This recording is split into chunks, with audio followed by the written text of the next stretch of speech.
যা গরম পড়তে শুরু করেছে, মাছ মাংসের সাথে সাথে কিন্তু মেনুতে এরকম একটু ঠান্ডা তরকারি রাখা খুবই প্রয়োজন। এটা খেতেও যেমন ভালো লাগে, শরীরের জন্য উপকারী। আজকে বানাবো পেঁপে শুক্তো। তার জন্য দেখো, পেঁপেটা পাতা পাতা করে কেটে রেখেছি। পেঁপেটা একটু নুন হলুদ দিয়ে হালকা সেদ্ধ করে নেবো, খুব বেশি সেদ্ধ করবো না। ওদিকে মটর ডাল ভিজিয়ে রেখেছিলাম, সব কিছু মশলা দিয়ে মটর ডালটা পেস্ট করে ছোটো ছোটো করে বড়াটা ভেজে তুলে নিলাম। ওই তেলেই রাঁধুনি তেজপাতা ফোড়ন দিয়ে একটুখানি জল ছেঁকে পেঁপেটা দিয়ে দিলাম। একটু ভাজা ভাজা করে আদা বাটা, সামান্য হলুদ দিয়ে আর একটু নাড়াচাড়া করে যে জলটা দিয়ে পেঁপে সেদ্ধ করেছিলাম সেই জলটাই দিয়ে দিতে হবে, তাহলে কিন্তু পুরোপুরি উপকারটা পাওয়া যাবে।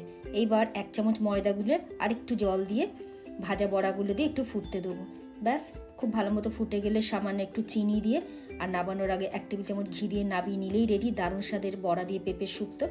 খেতে কিন্তু অসম্ভব ভালো হয় আর শরীরও খুব ঠান্ডা থাকে। একবার অবশ্যই ট্রাই করো, খেতে খুব ভালো লাগবে।